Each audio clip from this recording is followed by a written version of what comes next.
Back in 2020, I watched today's film, hoping it would be so bad that it was good in a way that would make me want to talk about it. But actually, I forgot about it the moment I had finished watching it. Then in June 2024, I decided to rewatch the film Detroit Rock City, which unexpectedly proved to be the first domino that would later plunge me down into the psycho circus of the KISS Army. So now that I have gone so deep into this obsession, which is painted on my face, seems like a more appropriate time to talk about one of the low points of that band's career. Ho, ho, ho, ho. Delightfully devilish, Seymour. That's why you're feeling slow. Yes, everybody, welcome back. I'm your host, the moustached ANKH warrior, and today we're going to be talking about the rock and roll equivalent of the Star Wars holiday special with Kiss Meets the Phantom of the Park, a 1978 made-for-TV movie produced by Hanna-Barbera and starring the Knights in Satan's Service. It was directed by Gordon Hessler, a man most well known for his work in TV and also for directing The Golden Voyage of Sinbad.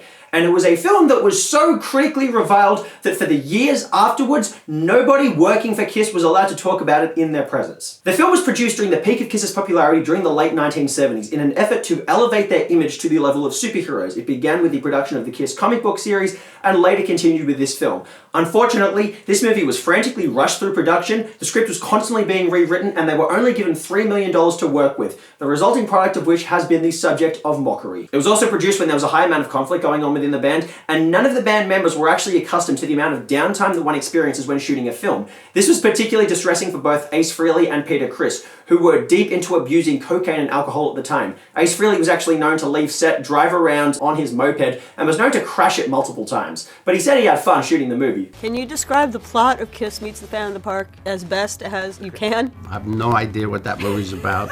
The film, also known as Attack of the Phantoms, opens to the song Rock and Roll All Night, with shots of Six Flags Magic Mountain and the KISS band members against what is some of the worst chroma keying you will ever see. Some of the highlights of this include Peter Criss drumming with no drums, and even Paul Stanley singing Out of Time. I feel like failing to edit footage so that the lip syncing actually comes in time is a pretty rookie mistake.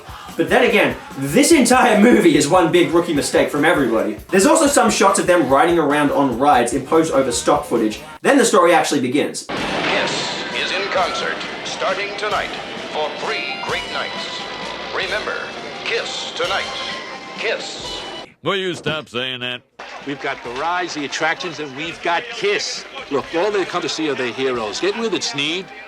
That opening concert tonight is going to put us on the map once and for all. The KISS band members themselves don't actually come into the movie until about a third of the way in, but don't worry because the filmmakers are sure to shovel as much KISS imagery and product placement into the film to occupy their absence. Even though the band members are barely present for the time being, their imagery is everywhere, which is kind of emblematic of their reputation for being sellouts. Hold it, that's enough of that, not in this park. You talking to us? What's your beef? You a cop? It's cool. Chopper and slime don't hurt nobody unless they want to. Fun is fun, but that's carrying things. Just who are you anyway, old man? I'm Rick James, bitch. Who do you happen to be, huh? I'll tell you who he is. He built this park, and I run it.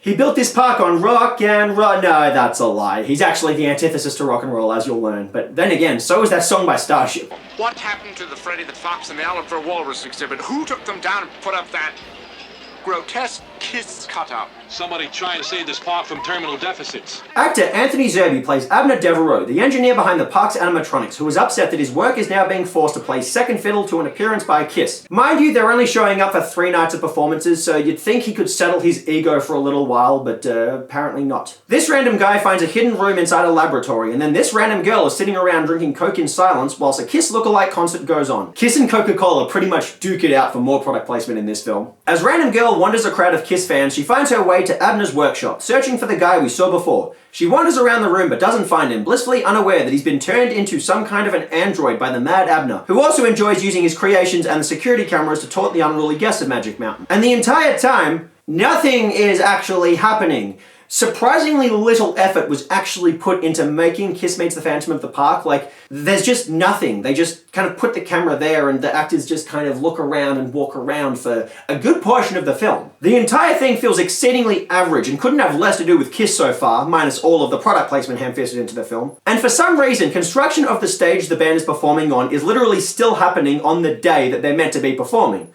I'm gonna have to let you go. Retire you. Well, a minute ago... He built this park. And now... So if this is what's going to inspire him to become the titular Phantom, then it sounds like we should be rooting for him, because fuck your park. This is no snap decision. This sounds like a very snap decision considering that just seconds ago you were boasting about how he, quote, built this park. Now, we've been together a long time. You know how I feel about you personally, but I have to do what I feel is best. And that's what Paul Stanley and Gene Simmons ended up telling Peter Criss shortly after this movie actually came out. Beth? I think he's trying to say best, but I could swear he said Beth there. Best for whom, Calvin? Beth, what can I do? There's nothing for me outside this park. Can't you get that through your head? Sucks to be you. Then an extended shot of Abner just walking around silently plays out while Gene Simmons' song Mr. Make-Believe plays. The release of this film was made to coincide with the release of the 4 KISS solo albums, so naturally a lot of those songs ended up featuring on this movie's soundtrack. I will destroy you! Who are you talking to right now? KISS finally make a legitimate appearance a full 27 minutes into the film, opening on more of the abysmal chroma keying we saw before, but this time with the addition of some of the worst visual effects you've ever seen. Even by the standards of a made-for-TV movie, these visual effects are downright terrible. And the film doesn't spend nearly enough time leaning into its campy edge to justify it, or at least not yet. KISS's first scene is a lip-sync concert scene where they use a studio recording of Shout It Out Loud. And sure, that song is a hell of a tune, but since they're not even using a live recording of it whilst we're watching them perform, and the plot is just stagnating while we're watching this concert scene, it's really not my idea of entertainment. Halfway through the song, we just cut back to Abner tinkering around with his animatronics, which are meant to be revolutionary pieces of technology, but are just human actors in costumes. Then we're back to the concert, where Abner orders his assistant to capture photos of KISS. And get each of their faces from every possible angle. Did you really need to get photographs of their faces from every angle? I mean, this band was at the peak of their popularity at the time this film was meant to be taking place, so surely photos of them had already been published all around the world. Also, their faces are decked out in heavy as fuck makeup. If you can design the most advanced animatronics in the world, you can probably do KISS face paint. Hell, I can do it and I went to Baldwin High School. Sam? Sam? That's far enough, young lady. No! I must get through, please. What? What did he say? And his eye was on me! His eye was on me! Oh, God. Gene Simmons' terribly dubbed voice and those low-budget visual effects just pretty much sum up the movie. No gratitude need be voiced. Your mind speaks to us. You catch any of that? You're looking for someone, but it's not KISS.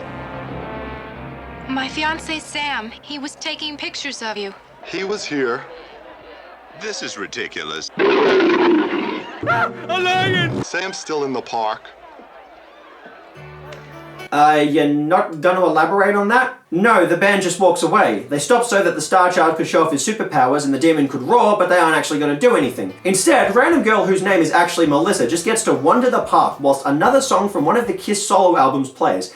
This time, it's from Paul Stanley. Every single occasion in which KISS meets the Phantom of the Park needs to pad its runtime but doesn't want to use shots of the amusement park rides or concert footage, it just has a character wandering around looking sad while another KISS song plays. Speaking of which, then there's a scene where Peter Criss sings Beth to Melissa whilst Paul Stanley plays acoustic guitar for no apparent reason. And this is the only appearance of Peter Criss's actual voice in the film because all of his dialogue was dubbed by actor Michael Bell.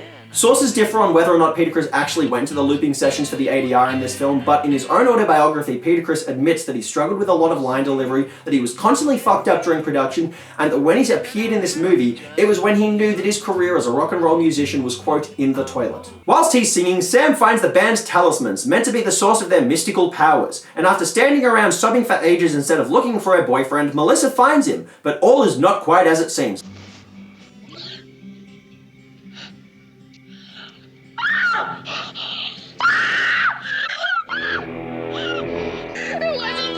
It wasn't Sam, but it looked so much like him. What exactly did he say?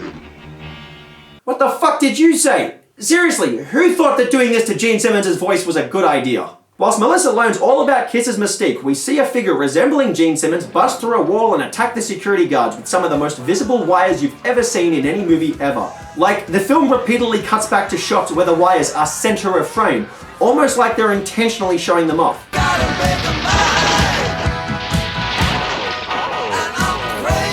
He also busts through a Coca-Cola stand because the only product placement Gene Simmons will allow in this movie is Kiss. Also, if you actually look closely at the stand, you'll see that despite advertising cold drinks, there's no actual beverages in there. It's just empty cups. Then that scene just ends as well, cutting Gene Simmons' song Radioactive off halfway through. The music in this film is not edited into it with any grace. Songs just start playing and then get cut off halfway through for no apparent reason. But then again, nothing in this film makes any fucking sense, so it's consistent with the rest. Also, it was about here that I recognized a familiar face in actor Brian James in one of his earliest roles. Most people would know him for playing Leon in Blade Runner, but I'll always remember him more for playing the Cockney villain in Tango and Cash. But both of those movies are two of my all-time favorites, so I'm just happy to see him in this film. Matter of fact, he's actually one of the most successful actors in this movie. The security guards go to interrogate Kiss, who for some unexplained reason are all sitting around a pool on high chairs dressed like members of the Elder. Look, someone vandalized our park last night, smashed some of our buildings and injured a few of our guards. Well, Gene, they think it was you. Think? It was him. Or his twin. Gene's brother was an only child. What the fuck is that supposed to mean?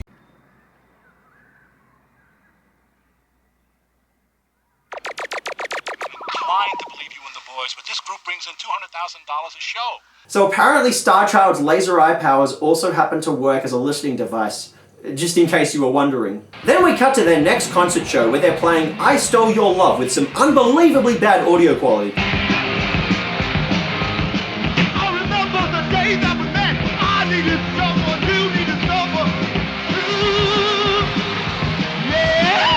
You'd think if they were recording a Kiss concert for the film that they'd have some slightly decent audio clarity, especially considering that the band's first live album is the one that propelled them to superstar level record sales. And yet, when you actually hear the live recording from this show, it fucking sucks. And considering that this is one of my favorite Kiss songs, I consider this a massive injustice. It sounds so terrible that I don't know why they didn't just dub this one with a studio recording too. It would be less embarrassing that way. Later. Sam, the Talisman, they all led up to the park. We've got to find Devereaux. Instead of finding Abner, they go to sit down on a merry-go-round, which Abner turns on. Of course, the ride's only capable of going kiddie speed, so this really isn't as threatening as he seems to think. Also, Abner powers on all the other rides, which nobody is on, so the film just gives us shots of empty rides in operation while Abner laughs to himself as if this is meant to be some kind of chaotic evil scheme. But in actuality, nothing is happening. We're seeing shots of nothing happen. The story's not going anywhere. Kiss aren't on any of these rides. Even the least demanding Kiss fans would be expecting better than this. Very well then, come ahead, Kiss. I may be outnumbered, but I am not outmanned.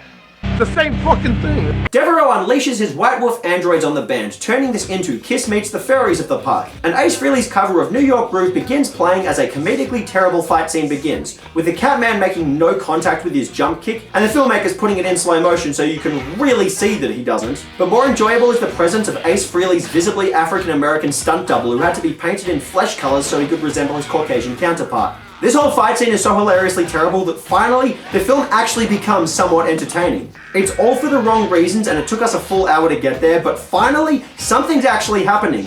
And it's one of the worst fight scenes you've ever seen.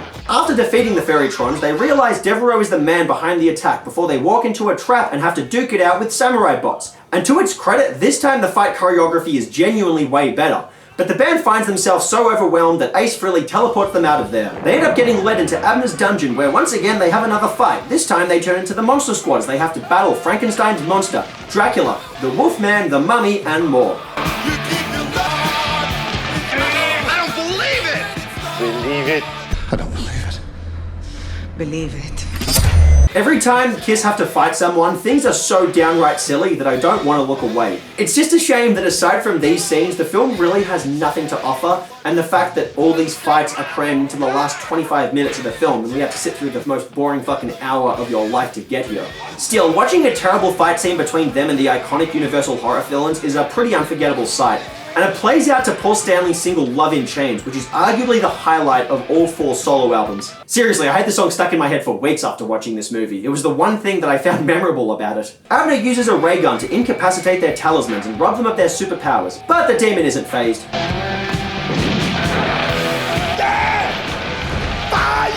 Unfortunately, Abner ends up abducting them with footage of them falling in reverse. Also, it just occurred to me that we don't actually get to see any footage of Peter Criss's powers. Like, what can the Catman do? Can he actually do anything? I thought he had the levitating drum kit as his trick, so shouldn't that be incorporated in there, or did the writers just forget to give him powers? I mean, they almost forgot to give lines to Ace Frehley. He was originally just meant to say the word "ack" and nothing else. Whatever, Abner reveals his KISS androids, designed to take the place of the real band on the stage for their third concert. Armageddon is coming to this park tonight. Fuck yeah, that's a way better movie. The KISS robot doubles go on stage and perform a rewritten version of Hotter Than Hell, designed to try and drive the crowd into a frenzy.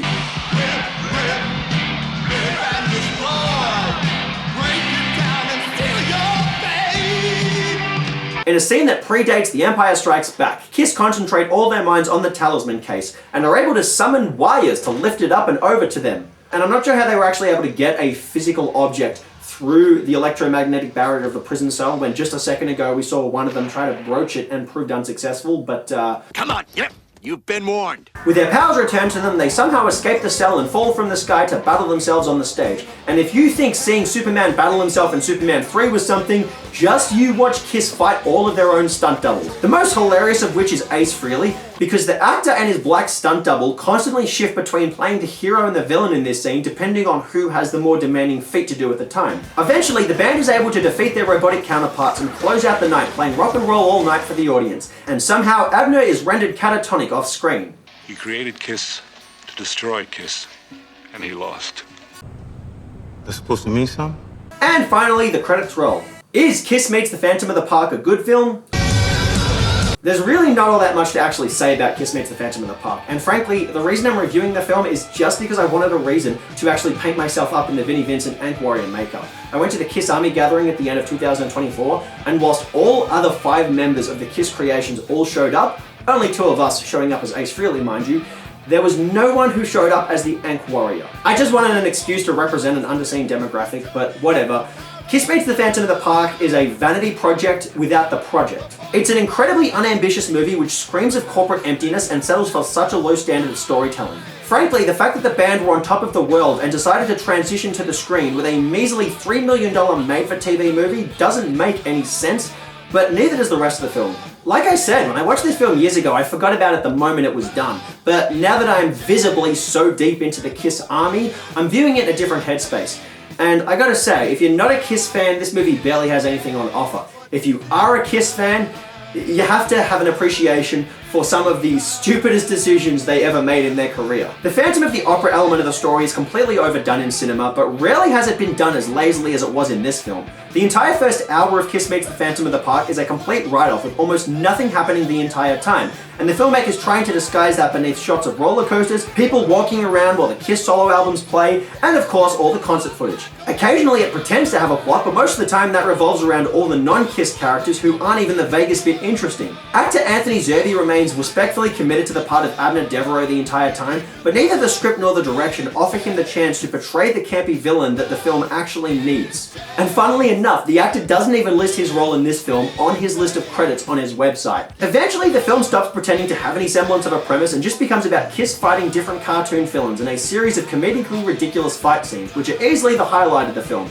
The last 25 minutes of the movie where KISS actually meet the Phantoms of the Park are a back-to-back collection of some of the silliest fight scenes you'll ever see in anything. The film stops pretending to have a story and just leans into the few silly gimmicks it has, and the result is arguably so bad that it's good. It doesn't redeem the first hour of the film, and it's still little more than filler, but it does ensure that when you're walking away from this movie, there is at least some vague semblance of entertainment value on offer.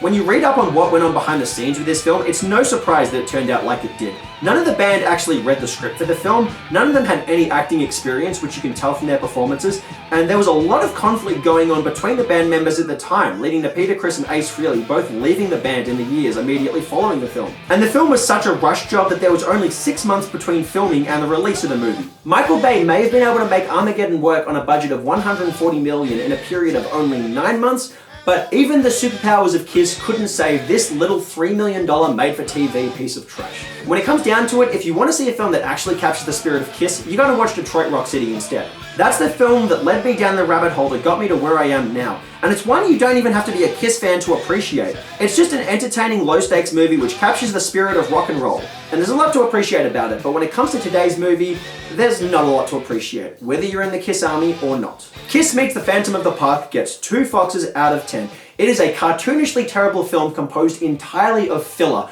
with incredibly low production values and no sense of direction whatsoever. But if you are a big fan of Kiss, the soundtrack's pretty dope, and there are some hilariously laughable fight scenes which are so terrible that it's not entirely without at least some entertainment value. And that does it for today's episode of Delightfully Devilish, you guys. If there are any more movies you want to see me discuss on this show, please leave them in the comment section below. If you want to see more episodes of this show, please hit that subscribe button.